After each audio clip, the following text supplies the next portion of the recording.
So, what's next? What's next? More of the same. Oh, we're picking it up right where we left off.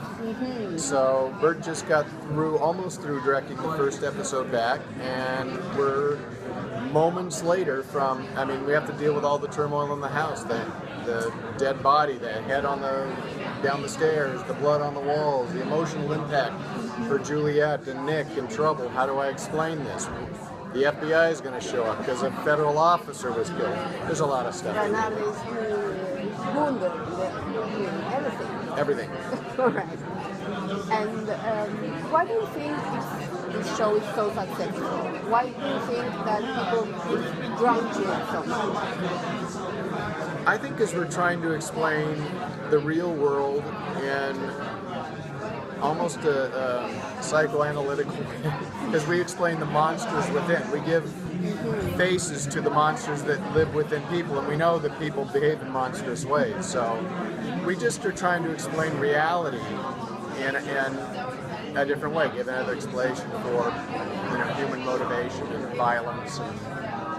So we find that interesting, So we try to ground everything as much as possible in reality.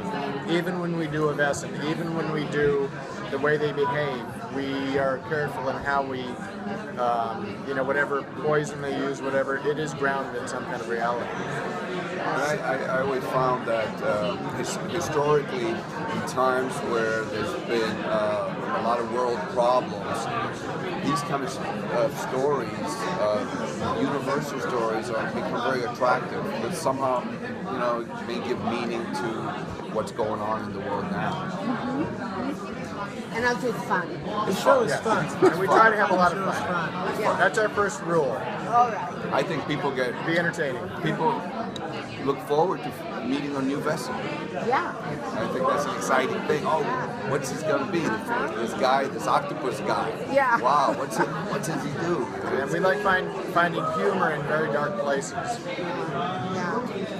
So is Wu finally going to get to be part of the group after all this time? You guys put him through an insane asylum? He's going to push people to the very edge, and they're going to have to make a decision. Are we going to tell them, or are we going to walk away? It's a little hard for Nick to tell him when Nick doesn't have his power. It's like, how do I explain this? There's a thing, but I don't have the thing anymore. Let me tell you what I used to be able to see. You look very much like my wife. I mean my girlfriend.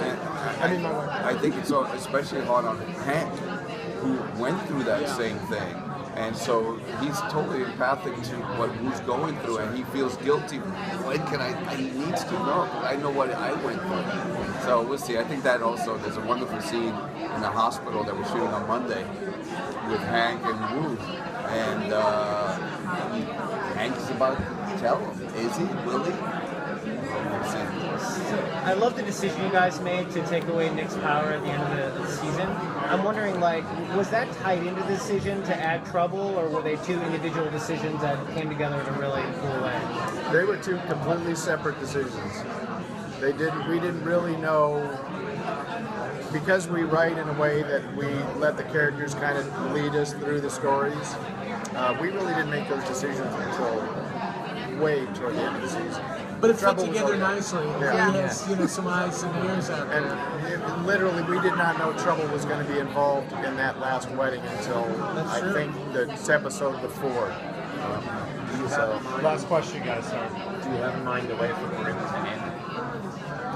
Well, you mean in about 10, 15 years? Yes, that's I like that. Thinking about other things. I think David and I will just be so old we can't write it anymore. We're going to answer the keys in year 5, when and if there's a year 5. We're going to answer all that. And we thought we'd only get 13 episodes, which we ended that with Hitler being a blue pod. We thought maybe that would be our curtain call. But hopefully we'll go for quite a few years, and there's no... we'll have to really explain the royals and bring all that in, and there'll be some kind of a crisis for everything. But there's a lot of history for us yet to explain. We don't want to find the one-armed man, as they do in the future. In our show, it'd be a 12-armed man. That's a perspective, right? Thank you.